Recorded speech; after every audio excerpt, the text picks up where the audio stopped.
Hi, everyone.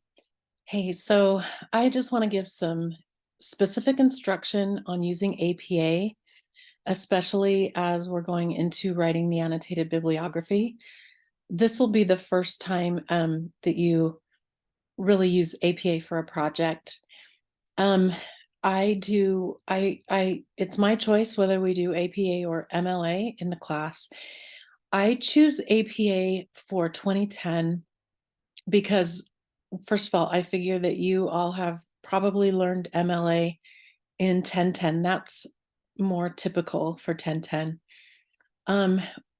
But when you go forward and you write papers in classes such as psychology or sociology or something like that, APA is more typically used.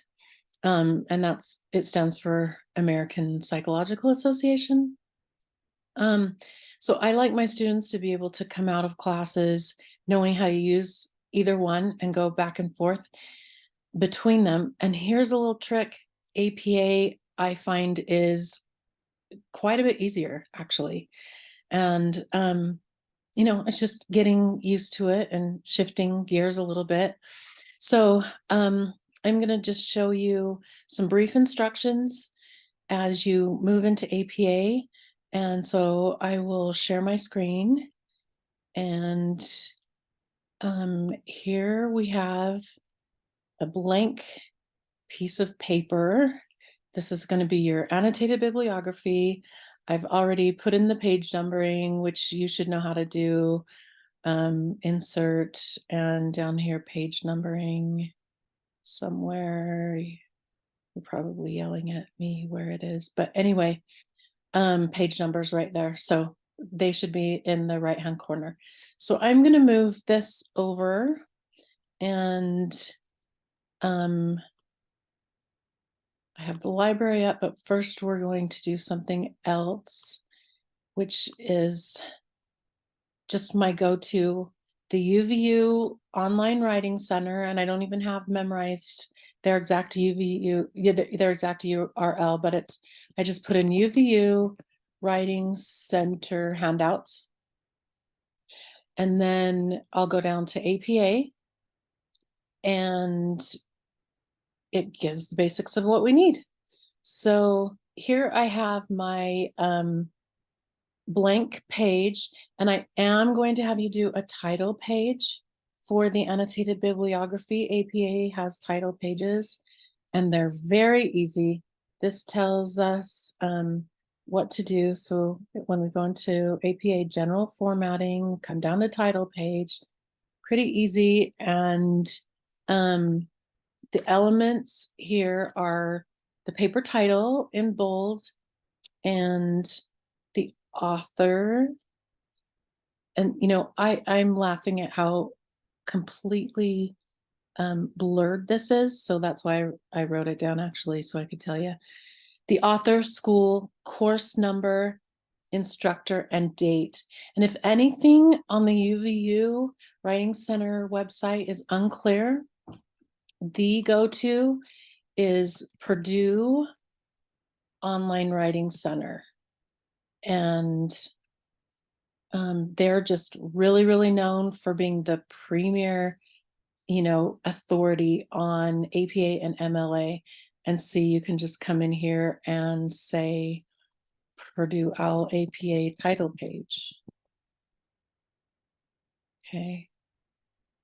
So that will show us what needs to be in the title page.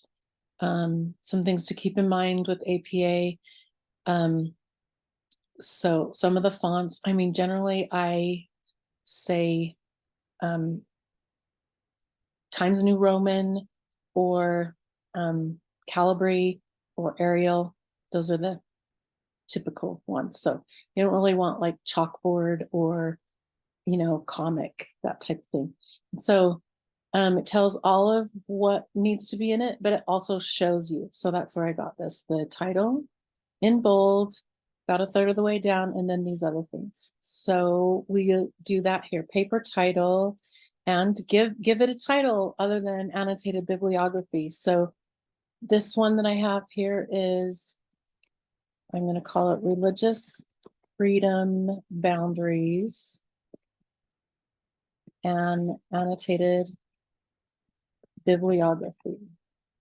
And then I skip.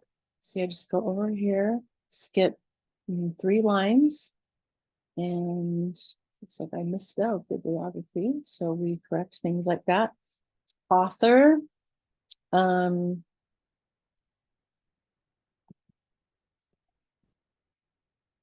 Put my name there. I didn't author this, actually, example paper. So actually, let me put a pseudonym. Wesley Comey. And Utah Valley University.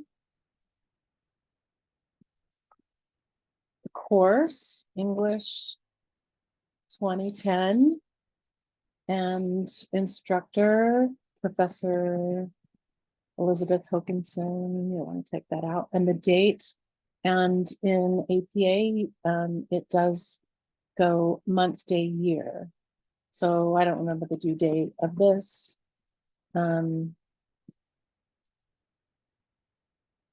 That is your title page. Looks like this should go up just a little bit.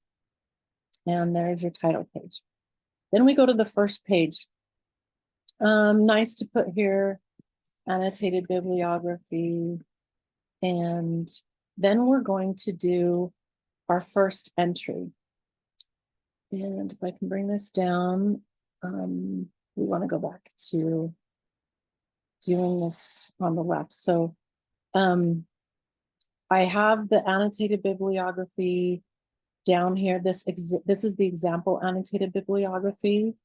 So I guess I can just erase this, but I wanted to do one entry here with you to kind of show you how it's done. So actually, let me first show you what your annotated bibliography should look like. And then I'll take you through how to do one on your own. So the annotated bibliography should look like this. It should be alphabetized, and it should contain hanging indents. And so that means each entry should be at the 1-inch margin. And so you see, I'm looking for at least 8. And so easily I can come down here for 1, 2, 3, 4. That makes sense. So the first line should be at the 1-inch margin. And this is your entry.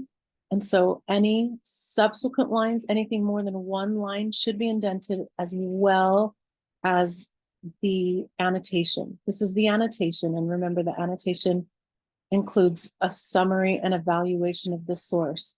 And this is really ideal. This is about the length that I'm looking for, of a nice amount of summary, and then how it's valuable.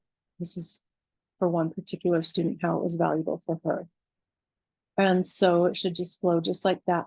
Now here's where I will go ahead and do an additional entry and kind of show you how this is done. So we'll want to go to the left over here and find our entry. So I was in the Fulton Library and just I did a search, and this has absolutely nothing to do with the topic in here. This is just an example of an article I used once, so I thought I'd pull it up. And this is peer-reviewed academic journal.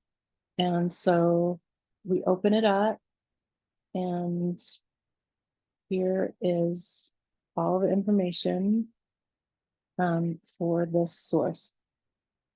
So all I want to do right now to show you is how to enter this part. So you're going to summarize, you're going to evaluate, but each entry needs to be done exactly right. So here's this article I'm looking at, and then let's go back to APA formatting and reference, and this is how we need to do it, is these references. So you'll see they are in alphabetical order. You'll see, first of all, that you want the author. Then you want the date in parentheses and the title. And then here there are a few elements that sometimes your article will have and sometimes they won't. And so you'll want to look at, let's see, let's go to the other handouts because there should be one just on APA citations. Okay. And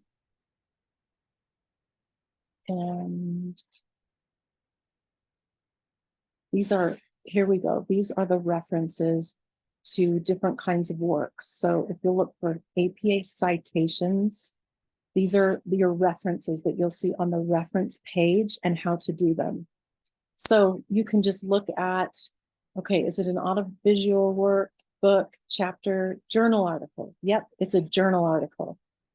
And so as you can see, all of this information will be findable for this journal article. Okay, so you're going to look at last name and date, title of the article, periodical, volume, issue, and DOI if there is one. So those are all of what I'm looking for in my entry here. Okay, so to go back to this also, there is on here somewhere a place where you can cut and paste. Let's see. Somewhere in here, there's a way that you can cut and paste this in APA style. They may have switched it. Cite. Here we go. Cite.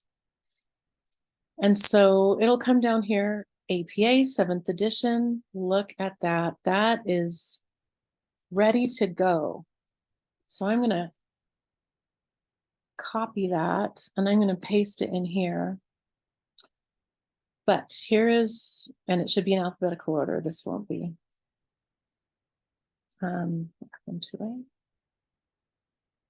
So here's copy and then paste. And look at that. Okay, and it is almost in alphabetical order. Now, you can use APA generators and you can copy and paste like this, but often there are errors, okay? So it's up to you to double check and go back to these listings in here to make sure that everything was done correctly. Okay, so I already noticed one thing, which is the title of the article. When I copied and pasted it, it was in italics, and they should not be in italics.